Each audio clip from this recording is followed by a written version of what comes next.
What's up, Star Wars fans? We're the Hills Maniacs, and today we're going to be giving our thoughts on Season 3 of The Mandalorian.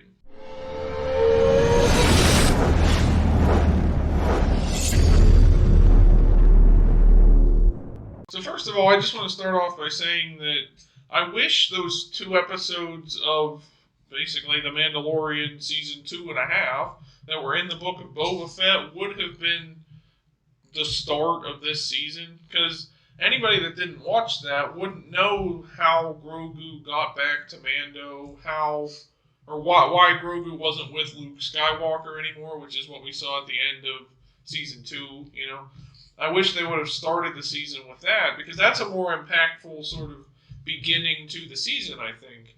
Yeah. And even though it did tie in, because after all that happens, then Mando shows up to help Boba Fett, I just feel like it would have made more sense to start the season with that, so that people didn't have to go back and watch the Book of Boba Fett. I mean, it was kind of stupid that those were, involved in that series, especially for anybody who may not have even thought, oh, I'm going to watch the Book of Boba Fett, or even thought that had really any connection to The Mandalorian, other than that Boba Fett was in Season 2 of The Mandalorian, Right. I think this was a mixed season, and it could have been better at some parts, and there was a lot of stuff, especially with because today's episode was the finale, and there was a lot that kind of wasn't necessarily answered directly, right? And because the last episode was called the Spies or something along those lines. Episode 7. And episode 7. So the previous episode, not the last episode. Yeah. But, it was called The Spies, and then in this one we figured it would show something like Moff Gideon's fighting against Mando, and then Mando's about to win, and then somebody shows up. One of the Mandalorians shows up and attacks Din Djarin, and that's the spy. Yeah, right. But that didn't really happen, so I guess it's still left to speculation, at least at this point, who the spy is. And maybe they did that on purpose, because maybe it'll come into play later on down the line if they do a Season 4 of The Mandalorian, or even in the Ahsoka series, which I guess they're planning a movie to combine and wrap up Ahsoka, The Mandalorian, and the Book of Boba Fett, I guess. All those series all together, of them, I guess, will team up and to take on probably Thrawn, who will come back in the Ahsoka series, which we've seen trailers for, so we know that. But I think, and at the end of the finale episode, Din Djarin basically says he wants to work for the New Republic, and on kind of a case-to-case basis, because now he has to watch Grogu. So sorry, Din Grogu. And so that might be one of those things that they send him on, is to go help Ahsoka against, or at least go help track down Grand Admiral Thrawn. And in a way, I guess technically that movie would also wrap up the Rebels iconography, plot line as well, right? Because it'll hopefully bring back Ezra and all them. I know we'll see them in Ahsoka, or at least Sabine and Hera, and we saw Zeb already in episode 7 of The Mandalorian. So we'll probably get them all helping Mando, which I think would be cool. But I think a lot of these episodes, even the stuff where they went to, I don't remember what it was called, but with Jack Black and Lizzo's characters, that whole scene was kind of pointless. I think with them. I mean, I know what it was meant to do. It was because they had to go there to get Axe Woves and Koska Reeves back, and show that Bo-Katan has the Darksaber, and that she was, she's the true leader of Mandalore, basically. It just seemed like it wasn't really and nothing against Jack Black, but he's a comedic actor, so you can't get that kind of serious vibe. So they had to give him kind of a kooky character to play, somebody who's crazy and whatever for him to play, because that's who Jack Black is, But it's just, I think, and a lot of people were saying it too, that it kind of takes away from you watching The Mandalorian when they have big names, because you even had Christopher Lloyd, from Back to the Future and stuff in that same episode.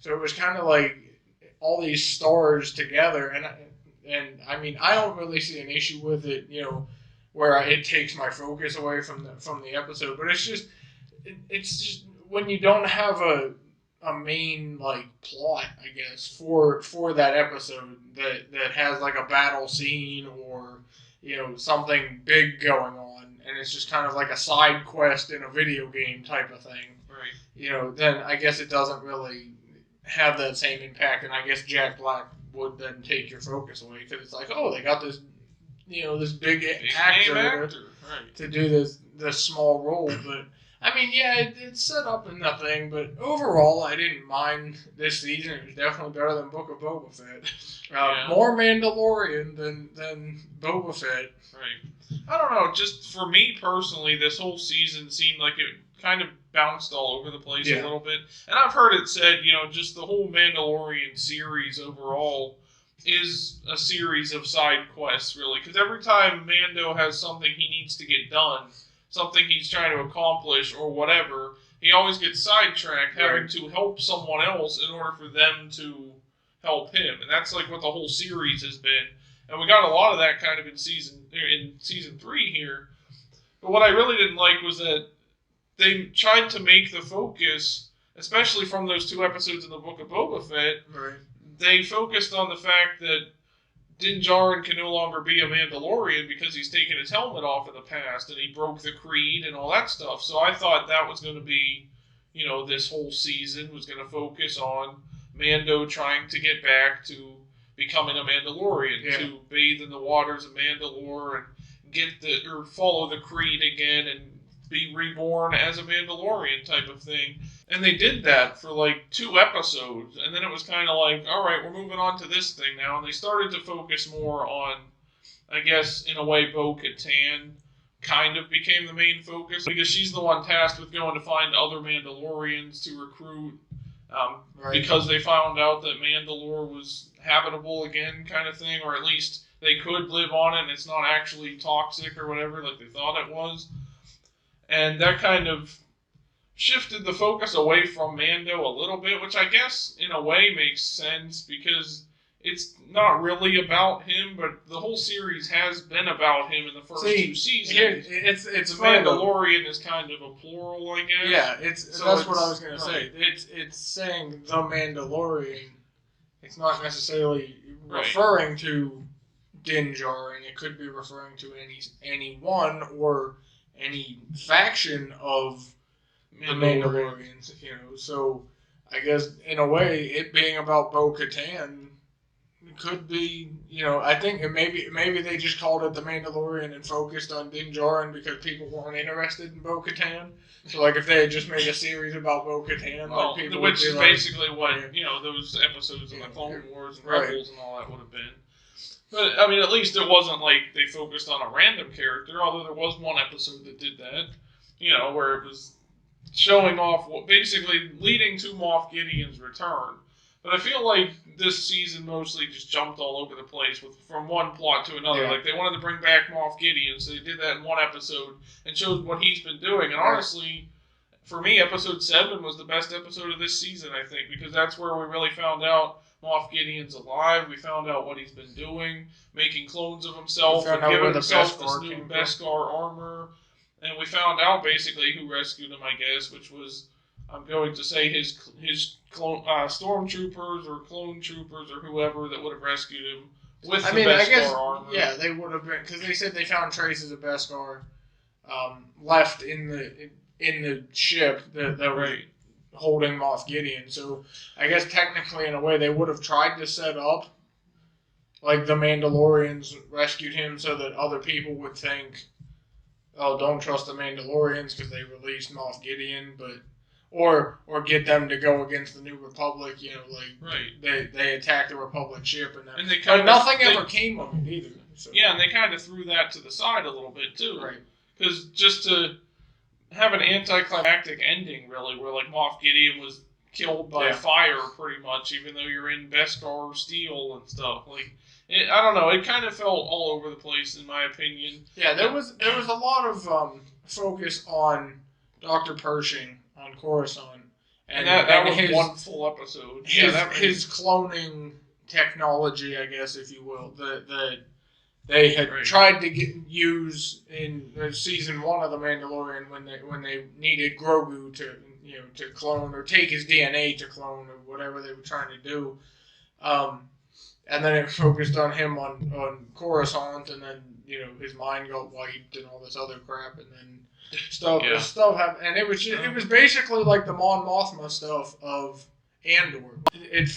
There was a lot of episodes that focused on Mon Mothma and her family drama and stuff like that, and that's basically what that stuff with Dr. Pershing was. And it was like, honestly, want to see that. I know it had to set up the cloning stuff and Palpatine's magnificent we know return. It's leading to that, right? And with somehow Palpatine returned, this will it becomes the answer here. But we didn't need a full episode dedicated to that. Right. You could have just kind of spread it out and had it be part of the episode focused on that, and then the rest of it went back to Mando and Grogu and the rest of the Mandalorians doing whatever they were doing at that point in time. I do think that stuff is important for the overall story of Star Wars. Right. I just don't think that it was necessary to throw it all into one episode here. But at the same time, I guess if you didn't throw it into one episode, nobody would understand what's going on, because it would be all just thrown all over the place. So I guess they should have basically just did like a series just called like whatever, and just thrown all the random episodes from all these shows together, and then just told us where to insert them into the Star Wars. So basically, what Clone Wars was at the first couple seasons. Yeah, it was just thrown all over the place. Right. But you could have had the focus on the Mandalorian, and then had the Dr. Pershing stuff be on a separate thing, off by itself. Right, and that was the biggest problem with this season, was that it was basically throwing all kinds of different ideas at the wall, and then seeing what would stick. They had the stuff with Grogu getting the ID-12 droid body and stuff, and walking around pressing the yes and no button and stuff. We thought maybe that was going to lead to him. This is how he can fight for a while, kind of like Yoda in his chair that he had. Spoiler for the final episode, game. At least. Yeah, but then that got destroyed, and then even the final episode was rushed too, like how Moff Gideon got defeated, and all that kind of stuff. It just felt like a rushed. It felt like a rushed finale, and really only one good episode leading up to that and stuff. And the rest of it was kind of like, okay, we're doing this Mandalore stuff, the first few episodes and stuff, and now, Moff Gideon's back. It felt like a mix of different, they could have had almost 2 different seasons out of this. Right. Sort of, maybe made season 3 all the focus on Din having to go on do these different tasks or something to get, or to become a Mandalorian again. And maybe not even have Grogu back with him yet. They could have even had a spin-off, maybe of Grogu training to be a Jedi with Luke for a while or something. Maybe a little mini-series or something, 3 episodes or whatever. But we didn't really get any of that, because Grogu's just back with them again. They probably didn't think the season would succeed if Mando's not with Grogu, but I kind of want to see how those two survive without each other, basically, because Mando's gotten out of a lot of things because of Grogu, and of course, Grogu basically saves him in this episode. And Grogu's been saved by Mando all these years that we've been seeing them together as a duo, and to see them separated would have been a more interesting story, I think. And then you save season 4 for the Moff Gideon return kind of stuff, or whatever, or even Thrawn, like Right. you said, it's probably connecting back into the Ahsoka stuff. Compared to last season with season 2, you know, you had like the return of Boba Fett in that season.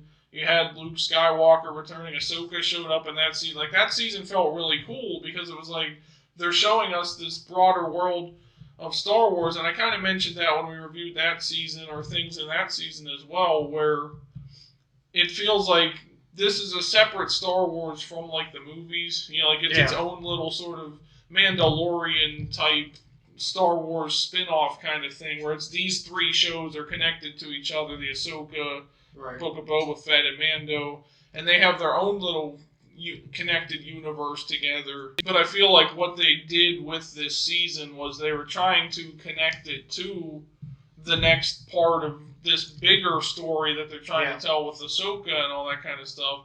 Even though Moff Gideon isn't really involved in that, like, he mentioned Thrawn in this in episode 7. So, like, we know he does have ties to Thrawn or direct contact with Thrawn or whatever. But now we don't get to see that because he's supposedly dead. Moff Gideon, that or is, at least he's supposedly dead, or if that even was the real Moff Gideon. Right, but it felt like it was all over the place, and they kind of just were trying to get you from... Yeah. This was definitely a filler season, like what Book of Boba Fett was to The Mandalorian. That whole series was really Mandalorian season 2.5 to get you to 3. Yeah. And I feel like season 2 was the better of the 3 seasons. Like, season 1, you know, you had to set up, like, who Grogu was and who Mando is and everything else. And season 2 was the better season, in my opinion, because this one felt rushed. And especially since they wasted 1 episode, like you said, with Dr. Pershing. 1.5, really, because they did go back to yeah, I guess. But that whole focus on him for a whole episode felt like what they did in the Book of Boba Fett, you know. And I just feel like they could have done more with this. I think there is going to be 1 more season of this, and then they're going and doing that movie to tie it all together. If they do like a season 4, you know, what do you think's next for Mando and Grogu before they get into the bigger adventure? Well, and join I think where we're going with this is that either the Moff Gideon that they fought here isn't dead. First of all, because, I mean, he was just kind of set on fire. It wasn't even like an explosion. I mean, everything was exploding. He was wearing around Beskar him, armor, so really... He was hit by fire. He could have survived.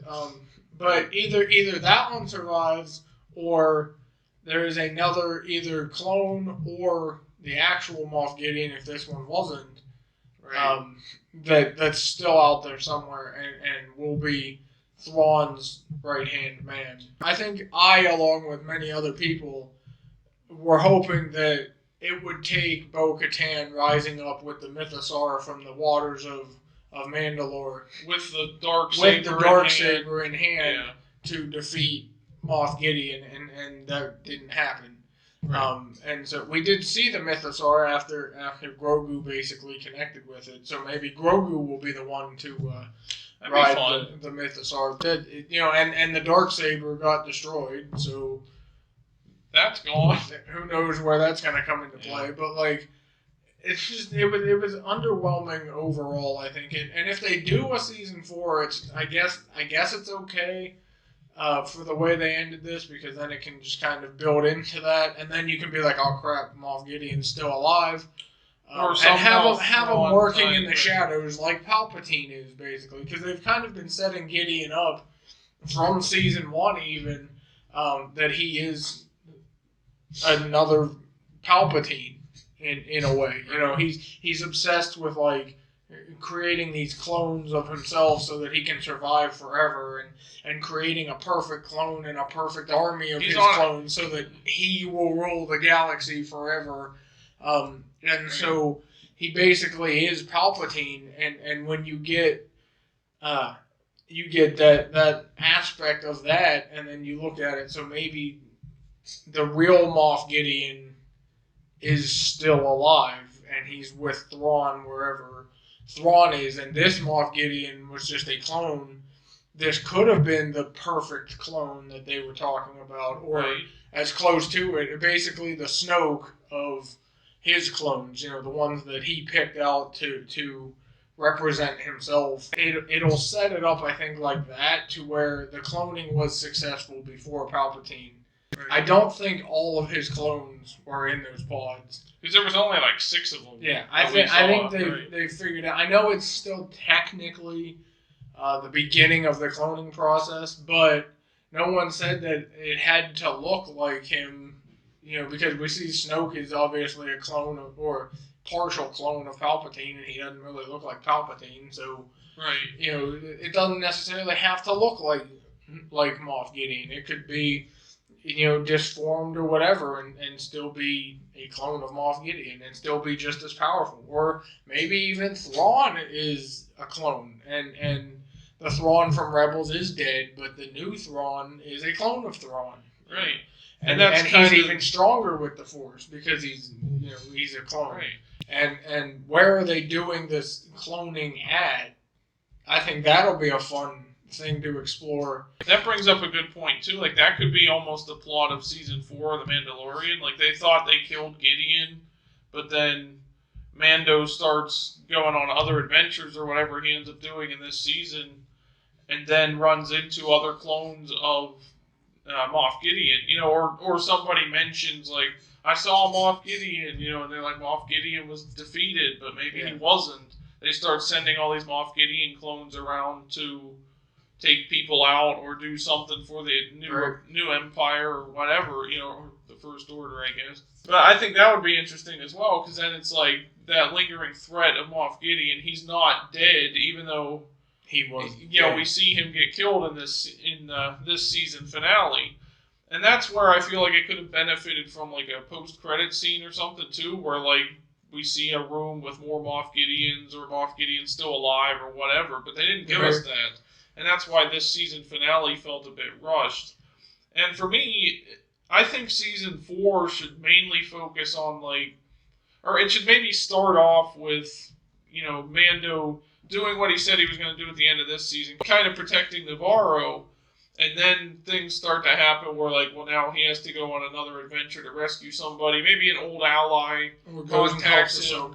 I think Ahsoka will end up calling Mando, after her series wraps up, and then we'll see she'll call Mando for help against Thrawn, and Boba Fett will step in, and all these people that have worked with Mando that we've seen in all these seasons of The Mandalorian and stuff like that are connected to Din Djarin, will all come together to battle Thrawn and his forces. And I think that will start to be set up in season 4 of The Mandalorian. Well, and you gotta think, too, a lot of this leads up to the events of The Force Awakens, The Last Jedi. Yeah, we know what it's leading to. It's just, how do you get to that point? Right. I hope that they succeed in actually leading us there. I think that's where they get themselves in trouble, is that they know the finish, and they don't know how to get to it. So it's kind of like between Revenge of the Sith and A New Hope. Like, we know where Obi-Wan ends up in A New Hope, training Luke and then getting killed by Vader.